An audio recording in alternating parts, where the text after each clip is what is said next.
മഹാഭാരത കഥകളുടെ മറ്റൊരധ്യായത്തിലേക്ക് ഏവർക്കും സ്വാഗതം. 12ാമത്തെ പർവമായ ശാന്തി പർവത്തിലെ കഥകളാണ് നമ്മൾ കേട്ടുകൊണ്ടിരിക്കുന്നത്. ഏതൊരു പ്രവൃത്തിയെ സ്വീകരിച്ചാലാണ് ഈ ജഗത്തിൽ ബുദ്ധിമുട്ടുകളില്ലാതെ ചുറ്റി സഞ്ചരിക്കാൻ സാധിക്കുന്നത് എന്നാണ് പിന്നീട് യുധിഷ്ഠിരൻ ചോദിച്ചത്. പണ്ടൊരിക്കൽ അസുര ചക്രവർത്തിയായ പ്രഹ്ലാദനും അജഗരവ്രതത്തെ ആചരിച്ചുകൊണ്ട് കിടക്കുന്ന ഒരു അവധൂത ബ്രാഹ്മണനും തമ്മിൽ നടന്ന സംഭാഷണത്തെ ഉദാഹരിച്ചുകൊണ്ടാണ് ഭീഷ്മൻ അതിന് മറുപടി പറഞ്ഞത്. അദ്ദേഹം ഇങ്ങനെ പറഞ്ഞു: യുധിഷ്ഠിര, തന്റെ തന്നെ സ്വഭാവമാണ് പ്രായേണ എല്ലാവർക്കും ബാധയായിട്ടിരിക്കുന്നത്. സ്വഭാവത്തെ ജയിച്ച ഒരാൾക്ക് എവിടെയും ഒന്നും തന്നെ ബാധയില്ലെന്ന് പറയണം. ഇന്നിന്നത് ഇന്നിന്ന പ്രകാരത്തിലാവണമെന്ന് നിർബന്ധമുള്ള ഒരാൾക്ക് എപ്പോഴും എവിടെയും ബാധ തന്നെ. അങ്ങനെയൊന്നുമില്ലാത്ത ഒരാൾക്ക് എപ്പോഴും എവിടെയും നിർബാധം സഞ്ചരിക്കുകയും ചെയ്യാം. പ്രഹ്ലാദൻ ഒരിക്കൽ അജഗരവ്രതമെടുത്ത് കിടക്കുന്ന ഒരു അവധൂത ബ്രാഹ്മണനോട് ഈ സംഗതിയെപ്പറ്റി ചോദിച്ചു. അദ്ദേഹവും ഇതേ മറുപടി തന്നെയാണ് പറഞ്ഞത്. അതിനാൽ രാഗദ്വേഷങ്ങൾ, ശീതോഷ്ണങ്ങൾ തുടങ്ങിയ ദ്വന്ദ്വപ്രകൃതിയെ ജയിക്കലാണ് സഞ്ചാര സ്വാതന്ത്ര്യത്തിന് ആവശ്യം. ബന്ധുക്കൾ, കർമ്മം, ധനം, പ്രജ്ഞ എന്നീ നാലിലേതാണ് ഒരാളുടെ ശ്രേയസ്സിനും നിലനിൽപ്പിനും മുഖ്യമായ ആസ്പദം എന്നാണ് പാണ്ഡവന്റെ പിന്നത്തെ ചോദ്യം. പ്രജ്ഞ തന്നെ ഒരാളുടെ നിലനിൽപ്പിന് അടിസ്ഥാനമെന്നാണ് ഭീഷ്മന്റെ നിസ്സംശയമായ മറുപടി. പ്രജ്ഞാലാഭം പോലെ മറ്റൊരു ലാഭവുമില്ല. അതിനുദാഹരണമായി അദ്ദേഹം ഒരു ഇതിഹാസവും പറഞ്ഞു. പണ്ട് കശ്യപ ഗോത്രത്തിലുള്ള ഒരു ബ്രാഹ്മണൻ ഗർവിഷ്ഠനും ധനവാനുമായ ഒരു വൈശ്യന്റെ തേര് തട്ടി പരിക്കേറ്റു. അദ്ദേഹത്തിന് വളരെ വിഷാദവും വെറുപ്പുമുണ്ടായി. താൻ ദരിദ്രനായതുകൊണ്ടാണല്ലോ ഇങ്ങനെ സംഭവിച്ചതെന്നും ധനമില്ലാത്ത ജീവിതം കഷ്ടമാണെന്നും തോന്നി. ഇങ്ങനെ ക്ലിഷ്ടമായ നിലയിൽ ജീവിക്കുന്നതിനേക്കാൾ മരിക്കുന്നതാണ് നല്ലതെന്നും കൂടി തോന്നി. അതിന്റെ ഫലമായി ആത്മഹത്യ ചെയ്യാൻ തീർച്ചപ്പെടുത്തി കാട്ടിലേക്ക് കയറി. അപ്പോൾ ദേവചക്രവർത്തിയായ ഇന്ദ്രൻ ആ സാധു ബ്രാഹ്മണനെ രക്ഷിക്കാൻ വേണ്ടി ഒരു കുറുക്കനായി പെട്ടെന്ന് അദ്ദേഹത്തിന്റെ മുന്നിൽ പ്രത്യക്ഷപ്പെട്ടു. ബ്രാഹ്മണന്റെ സംരംഭത്തെ കണ്ട കുറുക്കൻ എന്തിനാണ് മരിക്കുന്നതെന്ന് ചോദിച്ചപ്പോൾ ബ്രാഹ്മണൻ തന്റെ അവസ്ഥയെക്കുറിച്ചൊക്കെ പറഞ്ഞു. ദാരിദ്ര്യവും അത് ഹേതുവായി മറ്റുള്ളവരുടെ അവഗണനയുമാണ് ബ്രാഹ്മണന്റെ ദുഃഖ കാരണമെന്നാണ് അദ്ദേഹം പറഞ്ഞതിന്റെ ചുരുക്കം. കുറുക്കൻ അതിന് മറുപടി പറയാൻ തുടങ്ങി. എല്ലാ ജീവിതത്തിലും വച്ച് ശ്രേഷ്ഠമാണ് മനുഷ്യ ജീവിതം. അതിനാൽ എല്ലാ ജീവന്മാരും മനുഷ്യജന്മം കിട്ടാൻ വേണ്ടി കൊതിക്കുന്നു. മനുഷ്യരിൽ വച്ചും ശ്രേഷ്ഠനാണ് ബ്രാഹ്മണൻ. അങ്ങേക്ക് മനുഷ്യജന്മവും ബ്രാഹ്മണ്യവും കിട്ടി. എന്നിട്ടും അതൃപ്തനായി അതിനെ നശിപ്പിക്കാൻ തുടങ്ങുന്നത് മൂഢതയാണ്. കൈകളുള്ള ജീവിയല്ലേ മനുഷ്യൻ? കൈകളുണ്ടെങ്കിൽ എന്തെല്ലാം ചെയ്യാം. ഞങ്ങളുടെയൊക്കെ കഥയൊന്ന് ആലോചിച്ചു നോക്കൂ. ദേഹത്തിൽ കടിക്കുന്ന കൃമികളെയോ ഈച്ചകളെയോ ആട്ടാൻ പോലും കഴിയില്ല. പിന്നെ മറ്റു കാര്യങ്ങളുടെ അവസ്ഥ പറയാനില്ലല്ലോ. എന്നാൽ മനുഷ്യന്റെ സ്ഥിതി അതല്ല. എല്ലാ കാര്യങ്ങളെയും പ്രവർത്തിക്കാൻ കഴിയുന്നവയാണ് അവന്റെ കൈകൾ. ആ കാരണത്താൽ ജീവിവർഗത്തിൽ ഏറ്റവും നല്ലതും അഭികാമ്യവുമാണ് മനുഷ്യന്റെ ജീവിതം. പക്ഷേ അഭിമാനമാണ് അവനെ കുഴക്കുന്നത്. ആവശ്യത്തെ മറന്ന് അഭിമാനത്തെ പുലർത്തുന്നതിനാൽ എന്തൊക്കെയുണ്ടായിട്ടും അധപ്പതിക്കുകയാണ് മനുഷ്യൻ ചെയ്യുന്നത്.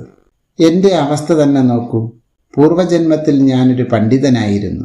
തർക്കവാദത്തിൽ പലരെയും ബുദ്ധിമുട്ടിപ്പിക്കാൻ വേണ്ടി മാത്രമാണ് ഞാൻ എന്റെ പാണ്ഡിത്യത്തെ ഉപയോഗിച്ചത്. അതിന്റെ ഫലമായാണ് ഈ ജന്മത്തിൽ കുറുക്കനായി ജനിച്ചത്. അതിനാൽ അഭിമാനത്തെ ഉപേക്ഷിച്ച് ഗൃഹത്തിലേക്ക് പോകൂ. ജീവിതം, വിശിഷ്യ മനുഷ്യജീവിതം, വെറുതെ നശിപ്പിക്കാനുള്ളതല്ല എന്ന് പറഞ്ഞ് ഇന്ദ്രൻ മറഞ്ഞതോടെ ബ്രാഹ്മണന് ബുദ്ധി തെളിഞ്ഞു. അദ്ദേഹം ഗൃഹത്തിലേക്ക് മടങ്ങുകയും ചെയ്തു. ഇതിൽ നിന്ന് പ്രജ്ഞയാണ് ഏറ്റവും വലിയ ബന്ധുവെന്ന് വ്യക്തമാകുന്നുണ്ടല്ലോ. അതുപോലെ കർമ്മമാണ് ജീവനെ എപ്പോഴും അനുഗമിച്ചുകൊണ്ടിരിക്കുന്ന ഏക വസ്തു. ഇഹത്തിലും പരത്തിലും എന്നു വേണ്ട എവിടെയും കർമ്മമാണ് ജീവൻ ആശ്രയം. സുഖസമാധാനങ്ങളെ എല്ലാവരും ആഗ്രഹിക്കുന്നുണ്ട്. ഐശ്വര്യവും എല്ലാവർക്കും വേണമെന്നുണ്ട്. എന്നാൽ സൽക്കർമ്മങ്ങളുടെ മാത്രം പ്രതിഫലമാണിവയല്ല. ഈശ്വരവിശ്വാസവും ധർമ്മനിഷ്ഠയുമുള്ളവർക്ക് മാത്രമേ എപ്പോഴും സൽക്കർമ്മം ചെയ്യാൻ സാധിക്കൂ. അവയില്ലാത്ത മൂഢന്മാർ ധർമ്മ അധർമ്മ ചിന്തയില്ലാതെ എന്തെങ്കിലുമൊക്കെ ചെയ്യും. അതിന്റെ ഫലമായി ദുരന്തങ്ങളായ ദുഃഖങ്ങളെ അനുഭവിക്കേണ്ടിയും വരുന്നു.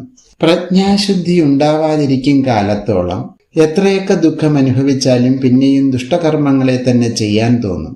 അങ്ങനെ ചെയ്യപ്പെടുന്ന ദുഷ്കർമ്മങ്ങളുടെ ഫലമായി ഓരോ ജന്മത്തിലും ഏറ്റവും ഹീനങ്ങളായ ദുഷ്ഫലങ്ങളെ അനുഭവിക്കേണ്ടി വരുന്നു. ദാരിദ്ര്യം, രോഗം, ആപത്തുകൾ, ക്ലേശങ്ങൾ, അവിചാരിതങ്ങളായ ദുഃഖാനുഭവങ്ങൾ എന്നിവയെല്ലാം ദുഷ്കർമ്മങ്ങളുടെ ഫലമാണ്. സാമർഥ്യം കൊണ്ടോ ബുദ്ധിശക്തി കൊണ്ടോ ഒന്നും കർമ്മഫലങ്ങളെ അകറ്റാൻ സാധിക്കില്ല. അവയെ ആരും അനുഭവിക്കുക തന്നെ വേണം. അനേകം പശുക്കളുടെ കൂട്ടത്തിൽ വച്ചും പശുക്കുട്ടി തന്റെ അമ്മയെ തിരിച്ചറിയുന്നത് പോലെ കർമ്മം എപ്പോഴും അവന്റെ ഭോക്താവിനെ തിരിച്ചറിയും. ഏതു ദശയിലും അയാളെ തന്നെ പ്രാപിക്കുകയും ചെയ്യും. വിവേകമില്ലാത്ത മൂഢന്മാർ ഈ പരമാർത്ഥത്തെ അറിയാതെ എന്തെങ്കിലും അധർമ്മത്തെയും ദുഷ്കർമ്മങ്ങളെയും ചെയ്യും. അതിനാൽ അനേക ദുഃഖങ്ങളെ അനുഭവിക്കേണ്ടിയും വരുന്നു. ഈശ്വര വിശ്വാസവും ധർമ്മനിഷ്ഠയും ഒരു മനുഷ്യൻ ഒഴിവാക്കാൻ പാടില്ലാത്തവയാണ്. വിവേകികൾ ഒരിക്കലും അവയെ കൈവടിയാറില്ല. അവർ മിക്കപ്പോഴും ദുഃഖിക്കേണ്ടിയും വരുന്നില്ല. അതിനാൽ സാഹസപ്പെട്ടും ഈശ്വരവിശ്വാസത്തെയും ധർമ്മനിഷ്ഠയെയും നിലനിർത്തേണ്ടത് അത്യാവശ്യമാണ്. എങ്കിലേ എപ്പോഴും സൽക്കർമ്മങ്ങളെ ചെയ്യാനും ദുരാചാരങ്ങളിൽ നിന്ന് അകലാനും ഇടവരൂ. അങ്ങനെ സൽക്കർമ്മങ്ങളെ ചെയ്യുന്നത് കൊണ്ട് മാത്രമേ ഒരാൾക്ക് ഇഹത്തിലും പരത്തിലും സുഖിയായിരിക്കാൻ കഴിയൂ. എന്നിങ്ങനെ പറഞ്ഞവസാനിപ്പിച്ച ഭീഷ്മ പിതാമഹനോട് വളരെ ഗൗരവപ്പെട്ടൊരു ചോദ്യമാണ് പിന്നീട് യുധിഷ്ഠിരൻ ചോദിച്ചത്. ഈ വിശ്വം എങ്ങനെയാണ് ഉണ്ടായത്? ആരാണിതിനെ സൃഷ്ടിച്ചത്? പ്രളയകാലത്ത് എവിടെയാണ് ഈ ലോകം പോയി ലയിക്കുന്നത്? വ്യഷ്ടിജീവന്മാരുടെ സ്ഥിതി എന്താണ്? എങ്ങനെയാണ് അവർ ജനിക്കുന്നതും മരിക്കുന്നതും? മരണശേഷം എവിടെയാണ് ജീവൻ പോകുന്നത്? എന്നൊക്കെയാണ് യുധിഷ്ഠിരന്റെ ചോദ്യം. കൈലാസ സാനുവിൽ തപസ് ചെയ്തുകൊണ്ടിരിക്കുന്ന ഭൃഗു മഹർഷിയോട് ഇതേ ചോദ്യത്തെ തന്നെ ചോദിക്കുകയുണ്ടായി ഭരദ്വാജൻ. അദ്ദേഹം പറഞ്ഞുകൊടുത്ത മറുപടിയെ പറയാമെന്ന് പറഞ്ഞുകൊണ്ട് അവരുടെ സംവാദത്തെ അവതരിപ്പിച്ചുകൊണ്ടാണ് പിതാമഹൻ അതിന് മറുപടി പറഞ്ഞത്. വളരെ പ്രധാനപ്പെട്ട ചോദ്യമെന്ന നിലയ്ക്ക് 5 അധ്യായങ്ങളെ കൊണ്ട് അതിനെ വേണ്ട പോലെ നിരൂപിച്ചുകൊണ്ട് തന്നെയാണ് ഭീഷ്മൻ മറുപടി പറഞ്ഞത്. സൃഷ്ടിയും സൃഷ്ടിക്കപ്പെട്ട ജഗത്തുമെല്ലാം മാനസികമാണെന്ന് സമർത്ഥിച്ചുകൊണ്ട് തന്നെയാണ് മറുപടി പറഞ്ഞത്. എന്നാൽ പരോക്ഷമായിട്ടാണ് സമർത്ഥിച്ചതെന്ന് മാത്രം.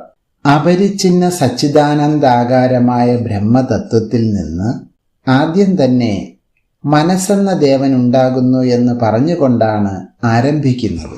അതുകൊണ്ടാണ് പരോക്ഷമായി മാനസികമാണ് സൃഷ്ടിയെന്ന് സമർത്ഥിച്ചിട്ടുണ്ടെന്ന് സൂചിപ്പിച്ചത്.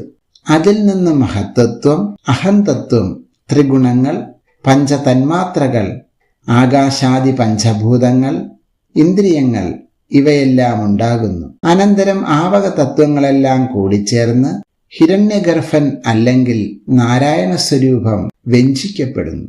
ശ്രീനാരായണന്റെ നാഭിയിൽ നിന്ന് അത്ഭുതകരമായ താമരപുഷ്പവും അതിൽ നിന്ന് ബ്രഹ്മദേവനും ഉണ്ടാകുന്നു.